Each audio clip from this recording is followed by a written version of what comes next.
अब हम घर बनवाने के लिए लाखों रुपए खर्च कर देते हैं और कुछ समय बाद हम ऐसा देखते हैं कि प्लास्टर के ऊपर एकदम सीधे लाइन में क्रैक्स आ चुके हैं।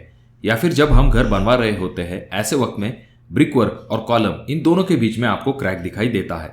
अब इस क्रैक का क्या रीजन होता है और इस क्रैक का क्या सोल्यूशन होता है, ये हम आज के वीडियो में देखेंगे। ये वीडियो इसीलिए बहुत ज्यादा इंपॉर्टेंट है क्योंकि अगर आप अपना घर बनवा रहे हैं तो इन चीजों का अगर आप ध्यान रखेंगे तो आगे चल के इस तरह के ये जो वर्टिकल क्रैक्स आपकी दीवारों पे दिखाई देते हैं ये बिल्कुल भी दिखाई नहीं देंगे। तो इसीलिए इस वीडियो को पूरा देखें। चैनल पे अगर आप लोग नए आए हो तो चैनल को जरूर सब्सक्राइब कर दीजिए। देखिए दोस्तों, बिल्डिंग में वैसे तो बहुत सारे टाइप्स के क्रैक आते हैं और उसके अलग अलग रीजन होते हैं। जैसे कि कुछ क्रैक दीवारों के ऊपर ज्यादा लोड बढ़ने के कारण होते हैं तो कुछ क्रैक सेटलमेंट की वजह से होते हैं।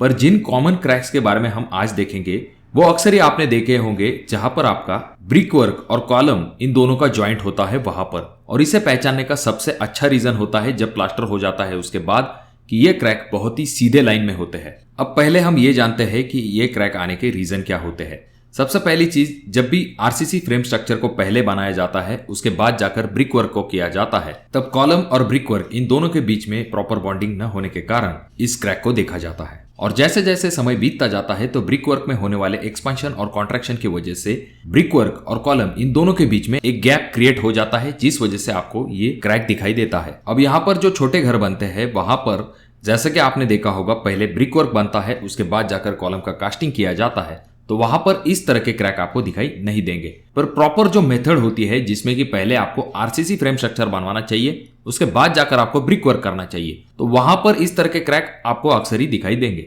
तो चलिए, हमने ये तो जान लिया कि क्या कारण होते हैं जिनकी वजह से क्रैक दिखाई देते हैं। अब ये जानते हैं कि इस चीज का क्या सोल्यूशन होता है। तो सबसे पहली चीज, जब आपका फ्रेम स्ट्रक्चर कंप्लीट हो जाता है तो आपके जो कॉलम होते हैं उनके ऊपर आपको अच्छे से टकाई यानी कि जिसे हैकिंग भी कहा जाता है इसे जरूर कर लेना है, जिसकी वजह से कॉलम की सतह थोड़ी सी खुरदरी हो जाती है जिस वजह से कॉलम और ब्रिक वर्क इन दोनों के बीच में ग्रिप मिलने में मदद मिलती है। और उसके बाद बारी आती है आपके ब्रिक वर्क को स्टार्ट करने की। और ब्रिक वर्क करते समय आपको कुछ चीजों की सावधानियां जरूर बरतनी चाहिए। जिस वक्त आप ब्रिक वर्क स्टार्ट करने वाले होते हो उससे पहले आपको कॉलम जो होता है उसके ऊपर अच्छे से सीमेंट स्लरी को अप्लाई कर लेना है, यानी कि सीमेंट का पतला सा घोल कर लेना है और ब्रिक वर्क करने से पहले आपको कॉलम के ऊपर लगाना है, जिससे कि आपका ब्रिक वर्क और कॉलम इन दोनों के बीच में बॉन्डिंग मिलने में मदद मिलेगी। और अगली चीज जो कि आपको ध्यान में रखनी है, जब भी आप ब्रिक वर्क करते हैं तो एक साथ में आपको पूरा ब्रिक वर्क नहीं उठाना है। कुछ मिस्त्री एक ही दिन में 6 से लेकर 8 फीट ऊंची दीवार बना लेते हैं।